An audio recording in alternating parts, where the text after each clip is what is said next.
The Lorax, written and illustrated by Dr. Seuss, is one of the first books for children about the environment. It was first published back in 1971.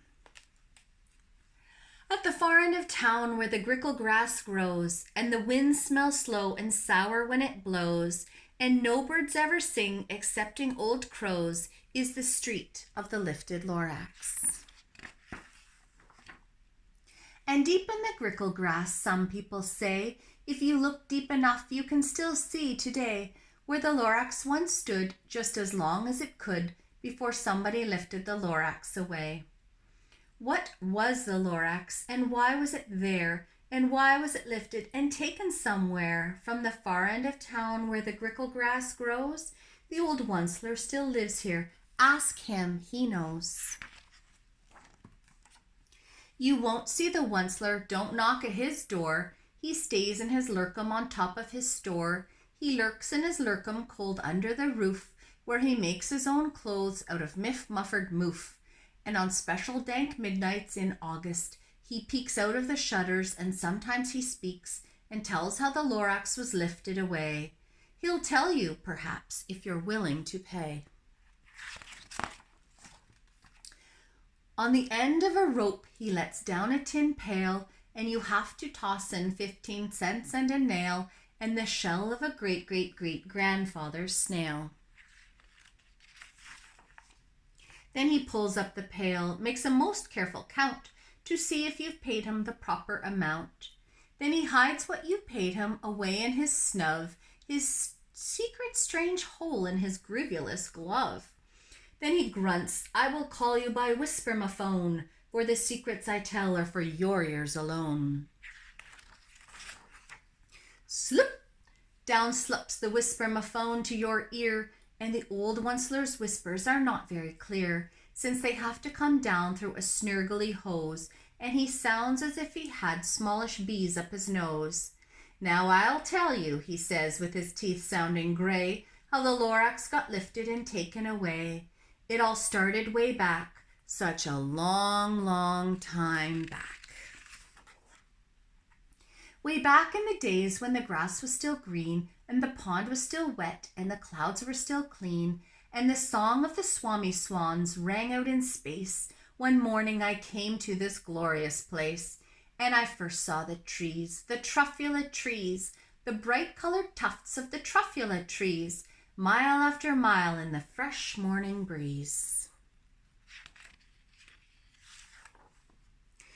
And under the trees I saw brown barbaloots frisking about in their barbaloot suits as they played in the shade and ate truffula fruits.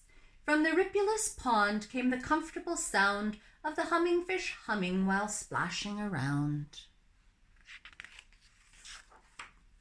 But those trees, those truffula trees, all my life I'd been searching for trees such as these. The touch of their tufts was much softer than silk, and they had the sweet smell of fresh butterfly milk. I felt a great leaping of joy in my heart. I knew just what I'd do. I unloaded my cart. In no time at all, I had built a small shop. Then I chopped down a truffula tree with one chop, and with great skillful skill and with great speedy speed, I took the soft tuft and I knitted a thneed. The instant I finished, I heard a gazump. I looked, I saw something pop out of the stump of the tree I'd chopped down. It was sort of a man. Describe him? That's hard. I don't know if I can. He was shortish and oldish and brownish and mossy, and he spoke with a voice that was sharpish and bossy. Mister, he said with a sawdusty sneeze, I am the Lorax, I speak for the trees. I speak for the trees have no tongues, and I'm asking you, sir, at the top of my lungs. He was very upset as he shouted and puffed, What's that thing you've made out of my truffula tuft? Look, Lorax, I said, there's no cause for alarm. I chopped just one tree. I am doing no harm. I am being quite useful. This thing is a thneed. A thneed's a fine something that all people need.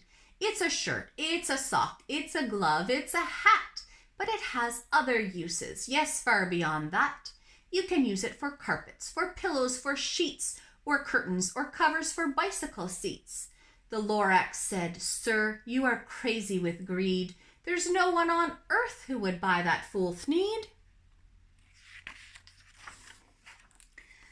But the very next minute I proved he was wrong, for just at that minute a chap came along, and he thought that the thneed I had knitted was great. He happily bought it for $3.98.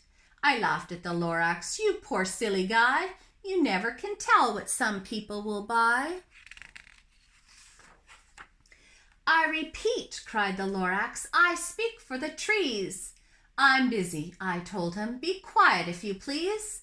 I rushed across the room and in no time at all built a radio phone. I put in a quick call. I called all my brothers and uncles and aunts, and I said, "Listen here, here's a wonderful chance for the whole Onceler family to get mighty rich. Get over here fast. Take the road to North Nitch. Turn left at Weehawken, sharp right at South Stitch." And in no time at all, in the factory I built, the whole Onceler family was working full tilt. We were all knitting thneeds just as busy as bees, to the sound of the chopping of truffula trees. Then, oh baby, oh, how my business did grow. Now chopping one tree at a time was too slow.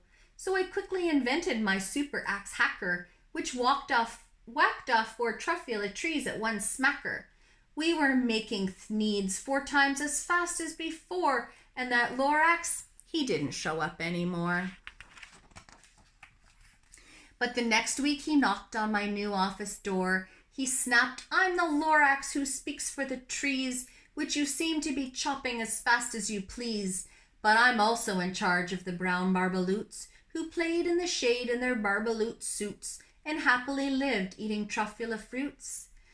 Now, thanks to your hacking my trees to the ground, there's not enough truffula fruit to go round, and my poor barbaloots are all getting the crummies because they have gas and no food in their tummies. They loved living here, but I can't let them stay. They'll have to find food, and I hope that they may. Good luck, boys," he cried, and he sent them away. I, the Onceler, felt sad as I watched them all go, but business is business, and business must grow, regardless of crummies in tummies, you know. I meant no harm, I most truly did not, but I had to grow bigger, so bigger I got. I biggered my factory, I biggered my roads, I biggered my wagons, I biggered the loads of the thneeds I shipped out. I was shipping them forth, to the south, to the east, to the west, to the north. I went right on biggering, selling more thneeds, and I biggered my money, which everyone needs. Then again he came back. I was fixing some pipes when that old nuisance Lorax came back with more gripes. "I am the Lorax," he coughed and he whiffed. He sneezed and he snuffled, he snargled, he sniffed. "Onceler," he cried with a cruffulous croak, "Onceler, you're making such smogulous smoke. My poor swami swans, why they can't sing a note. No one can sing who has smog in his throat." "And so," said the Lorax, "please pardon my cough. They cannot live here, so I'm sending them off. Where will they go? I don't hopefully know. They may have to fly for a month or a year to escape from the smog you've smogged up around here." "What's more," snapped the Lorax, his dander was up, "let me say a few words about gluppity-glup. Your machinery chugs on, day and night without stop, making gluppity-glup, also schlippity-schlop. And what do you do with this leftover goo? I'll show you, you dirty old Onceler man, you." "You're glumping the pond where the humming fish hummed. No more can they hum, for their gills are all gummed. So I'm sending them off. Oh, their future is dreary. They'll walk on their fins and get woefully weary in search of some water that isn't so smeary. And then I got mad. I got terribly mad. I yelled at the Lorax, "Now listen here, Dad. All you do is yap, yap and say bad, bad, bad, bad. Well, I have my rights, sir, and I'm telling you I intend to go on doing just what I do. And for your information, you Lorax, I'm figuring on biggering and biggering and biggering and biggering, turning more truffula trees into thneeds, which everyone needs." And at that very moment, we heard a loud whack. From outside in the fields came a sickening smack of an axe on a tree. Then we heard the tree fall, the very last truffula tree of them all. No more trees, no more thneeds, no more work to be done. So in no time my uncles and aunts, every one, all waved me goodbye. They jumped into my cars and drove away under the smoke-smuggered stars. Now all that was left 'neath the bad-smelling sky was my big empty factory, the Lorax, and I.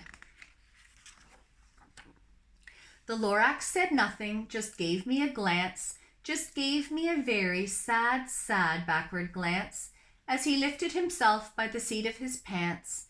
And I'll never forget the grim look on his face when he hoisted himself and took leave of this place through a hole in the smog without leaving a trace. And all that Lorax left here in this mess was a small pile of rocks with the one word, unless. Whatever that meant, well, I just couldn't guess. That was long, long ago, but each day since that day, I've sat here and worried away. Through the years, while my buildings have fallen apart, I've worried about it with all of my heart. But now, says the Onceler, now that you're here, the word of the Lorax seems perfectly clear. Unless someone like you cares a whole awful lot, nothing is going to get better. It's not. So catch, says the Onceler.